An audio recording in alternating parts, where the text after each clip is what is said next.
Alright, Canadian treasure hunter here. I hunted a lake just outside Kamloops here.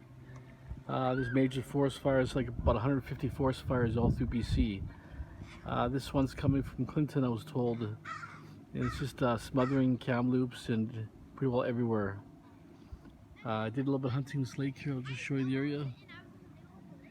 I hunted here about 10 years ago. I found about a dozen rings or more. Like I say, it's really lots of weeds now, overgrown a lot. Not much beach to really work with, but I did do a little bit of hunting here. Did get 4 pennies, 3 dimes, 2 nickels, 1973 Mountie quarter. I did get actually a 10 karat child's ring. It's got a little bit of white gold. It's got a stone there, a stone in the center. Looks like a diamond. I did get a bunch of trash. Usual, a couple fish weights. One's homemade, some melted stuff, wine cap, rusted stuff. I guess stainless steel bolt. But the highlight is this ring. Very, very tiny. As you can see, it's just super tiny. Definitely for a little kid. Looks like they rhodium plated part of it or something they did here, because it's like this white gold is a little bit sloppy. There's a diamond there with white gold and it runs off to the edges, but it is marked 10 karat. That's I don't know how many gold items. Let me see. I got 3 in the Dominican. I found 2 ring returns. That's 5. I found 1 in the forest. 6 is my 7 rings I found. So pretty happy about it. It's definitely tough to find stuff here. I think a lot of the weather was really bad here, so a lot of people never showed up here this year. Just too many fire things and a lot of banning and stuff from fires and smoke and campfires. Everything's just super dry out here. Like I say, there's forest fires everywhere. Probably at least 150 forest fires. There's about 3 or 4 really, really big ones that have been burning for the last month or so. Anyways, my wrap up here. Just outside of Kamloops. I was at another lake called Shuswap Lake. It was really poor. Didn't do any filming, nothing. Even I couldn't do no filming here. Just too many people on the beach here. There's a lot of kids here and stuff. I don't want to do any filming, so I just want to show you my wrap up.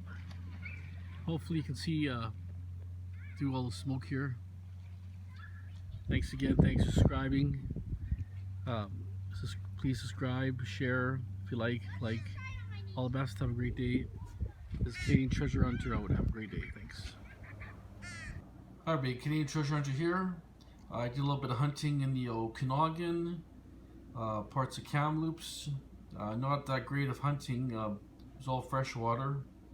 Lakes, I did get just under $20 in change. 3 pieces of lead for fishing. Those are my toonies, $5 for the toonies, a couple of loonies there mixed in. Really neat toy car, kind of awesome looking. Did get a bunch of pennies here, nothing fantastic or old. That was a cut up penny with a design on it. These are a type of flattened nickel, flattened penny. These are cut up pennies I got. That's in a 1940s steel nickel. That's a 60s dime silver, found in Oliver in the lake. Did manage to get a gold ring. It's probably the tiniest gold ring I've ever found. I actually didn't even weigh it yet, but I'll show in the picture the weight. I'll weight both of these up. That's a silver ring. I did polish these up. They were a little bit tarnished. That's a sterling, or not sterling, but 925 silver earring.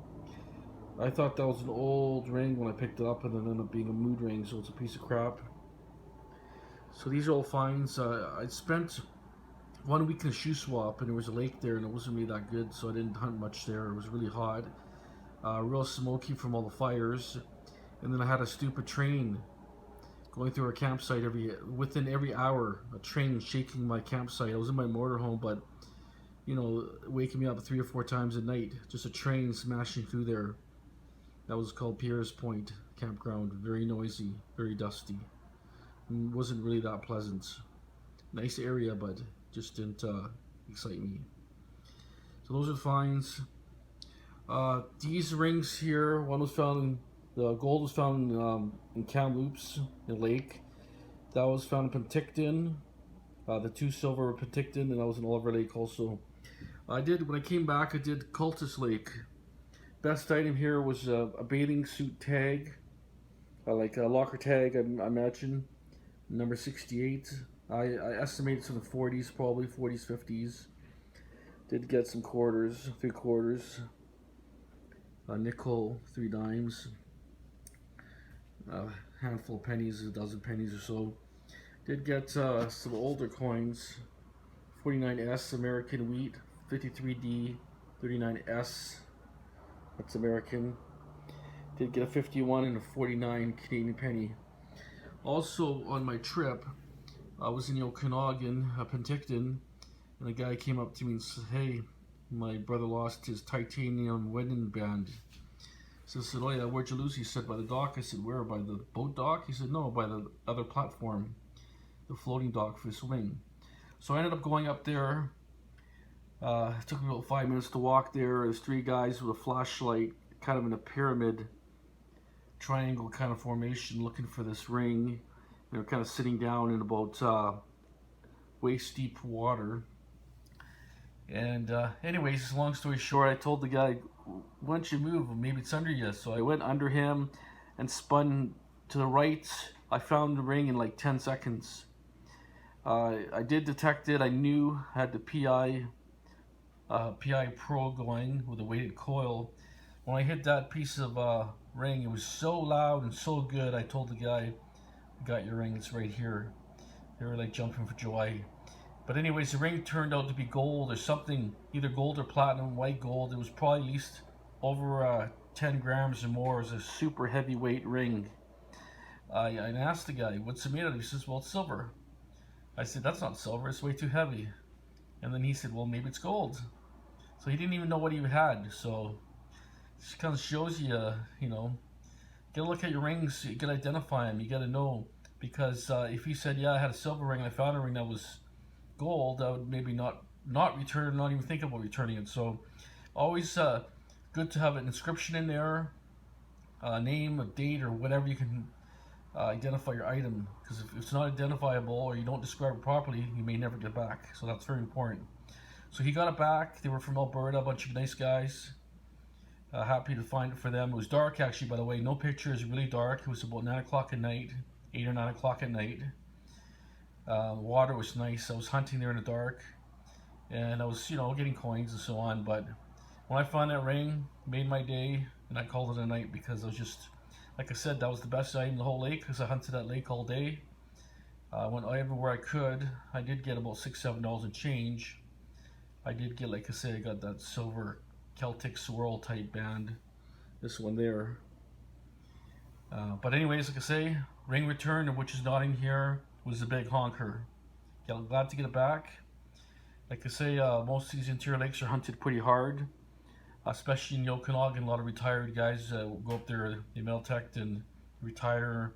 As soon as the beach was emptying up, there was guys detecting. So the guys are out there all morning, probably get there like 5, 6 in the morning, and they're in the water already. So I was still happy for what I got. I'm glad I got the ring returned to the guy, to the rightful owner, because that kind of made my day. Because it's, like I say, I find hundreds of rings, and I say, like, karma is karma, right? If you do find something, return it to the people, and karma always goes around. So the best thing is, like I say, it went to the right owner.